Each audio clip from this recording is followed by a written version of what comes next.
เจ้านำโชคจะรถเบนอันนี้จะรถเบนเจ้าก็ป่าที่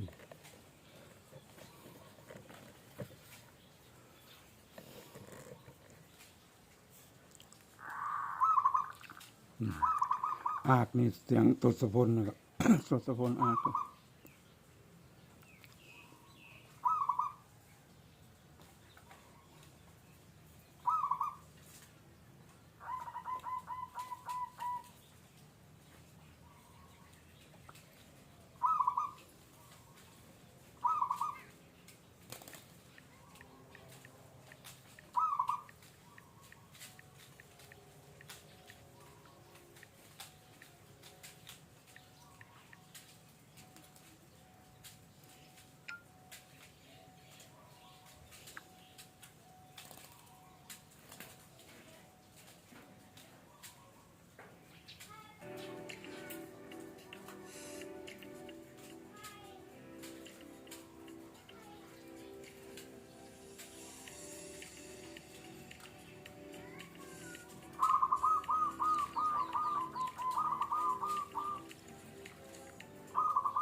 รถเบนครับเสียงอากกันจอด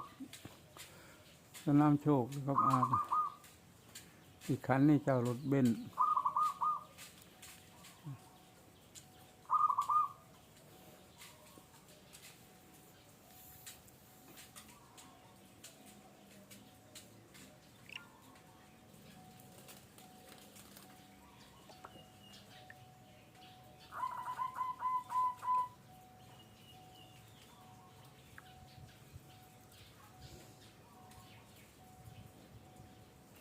จานเดี๋ยวมาดูครับหาแตงไทยทุกนะครับ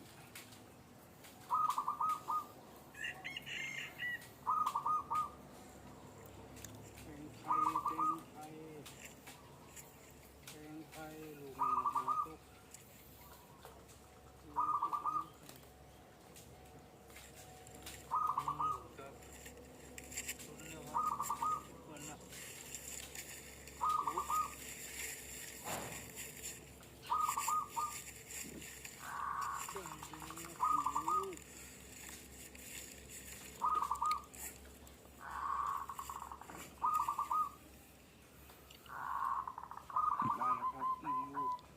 เจ้าทศพลอาก เดี๋ยววางตรงนี้นะครับ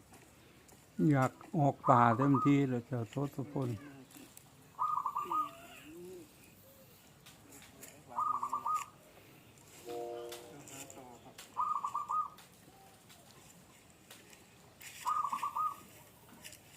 พวกนี้สีเหลืองคงจะยังนะครับควรอยู่ไหนดูสิควรอยู่นี่ทางก่อนนะครับ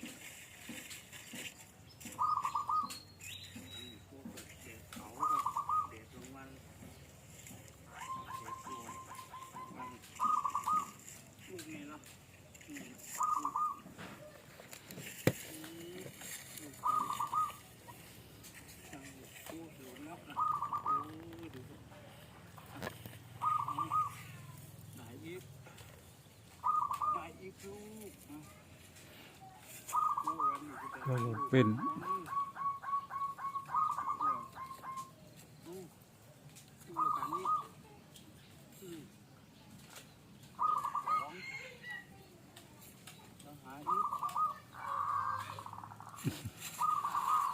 ทศพลอากใหญ่เลย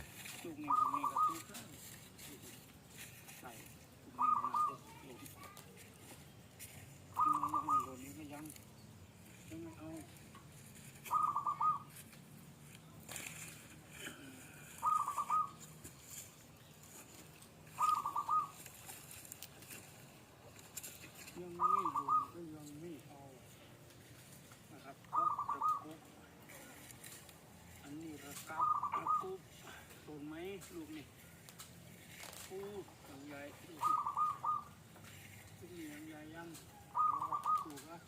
ถูกลงพอดีเลยไอ้มีตัวเต็มอะไรนี่มีไฟแม่เลยกิโลไฟแม่กิโล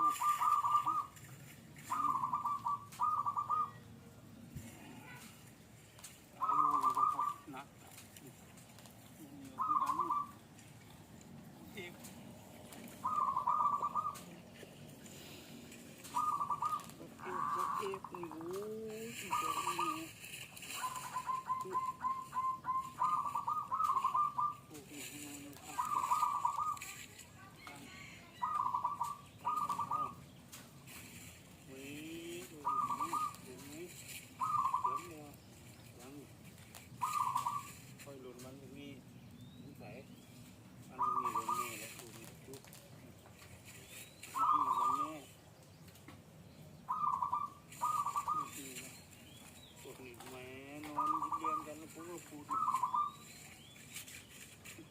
ยังยิงก็ค่อยแก่ยิงก็ค่อยยิงค่อยเห็นนะครับนี่อยู่ฝั่งนู้นได้2 ลูกแล้ววันนี้นี่ครับนี่ล่ะคือกุ้งปูดอยู่นี่นี่2นี่ลูกนี้ลูกนี้ลูกนี้2 ลูกนะครับ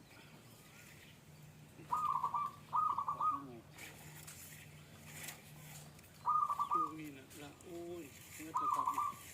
ตรงนี้เลยนะตรงนี้ก็3 ลูกเลยโอ้โหโอ้ยคือสนใจหมดไปตลาดเนี่ยหมูเที่ยวตลาดกันดูดาวไม่ไหวลูก ท่านใหญ่เลยจอดรถเบนซ์อยากออกไงแสงจะรถบัส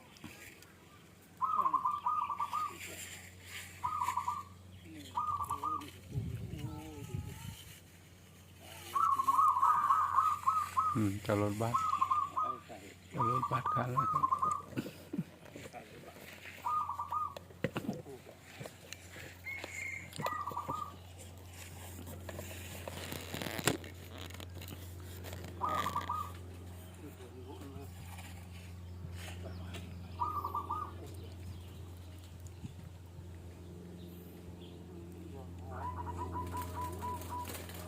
ตั้งใจเรือใหญ่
เดี๋ยวหาของใส่